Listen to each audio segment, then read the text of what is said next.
ஒரு வழியாக எல்லாரும் சேர்ந்து லாராவோட வீட்டுக்கு பிரார்த்தனை பண்ண ஒத்துக்கிட்டு அங்கே சாயங்காலம் எல்லோரும் பிரார்த்தனை பண்ணிட்டு இருக்கிறாங்க.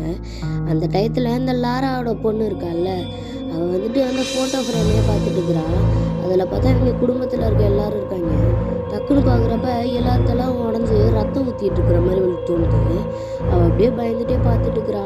வீட்டு பக்கத்தில் லாரா உட்காந்துட்டு என்னம்மா ஆச்சு உனக்கு அப்படின்னு கேட்குறப்ப, அம்மா எனக்கு பயமாக இருக்குது அப்படின்றத மட்டும் சொல்கிறா.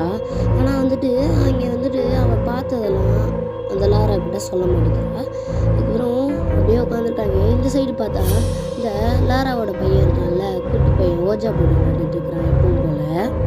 இந்த பக்கம் பார்த்தா நம்ம ஹீரோயின் கொஞ்சம் கூட மனசாட்சியே இல்லாத விதமாக அந்த குட்டி பையன் இருக்கான்ல, லாராவோட பையன், அவன் பேரை எழுதி ஆட்டுத்தோலில் சுருட்டி அந்த சித்திகாரியோட கழுத்தில் சொருகி தைச்சிட்டு இருக்கிறா.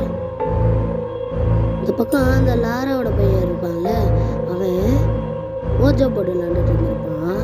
அங்கே முன்னாடியே அந்த கிழவி சொல்லிட்டு இருந்துச்சுல, அதான் அந்த சித்திகாரி, எனக்கு உடம்புலாம் எரியுது வலிக்குதுன்னு மட்டும்தானே சொல்லிட்டு இருந்த மாதிரி காட்டியிருப்பாங்க. இப்போ வந்துட்டு ஒரு புது வார்த்தை சொல்லுது. அது என்னன்னு இவன் பார்த்துட்டு இருக்கிறான்.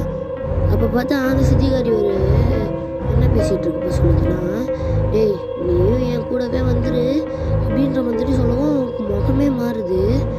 அப்படியே பயந்துட்டு உட்காந்துட்டு இருக்கான். அப்படியே அந்த ரூம் விட்டு வெளியில் போகலான்னு பார்க்குறப்ப டக்குன்னு அந்த காதில் வந்து ஒரு பூச்சி மாட்டிருக்கு.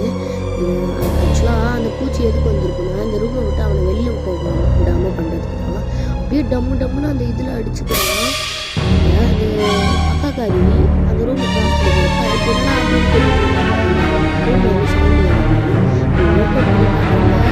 என்னடாச்சு அப்படின்னு கேட்டுட்டு டக்குனு அந்த போர்டை எடுத்து தலையில் அடிச்சுட்டு செத்து போயிருப்பான். அதை பார்த்த அக்காக்காரிக்கும் ஒரே சாப்பிட்டு நின்றுட்டு இருந்திருப்பான். இவன் அவனோட கழுத்தில் அடிபட்டு சாவுன்னு சித்திகாரியோட கழுத்தில் அவன் பேரை குச்சி விட்டுருப்பான்.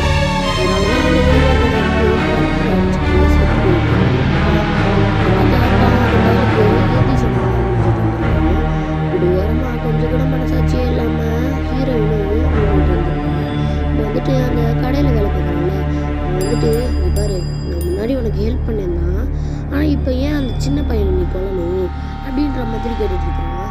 அவங்க செஞ்ச பாவங்களுக்கு அவங்க தான் வந்துட்டு கர்மா அனுபவிப்பாங்களாம்.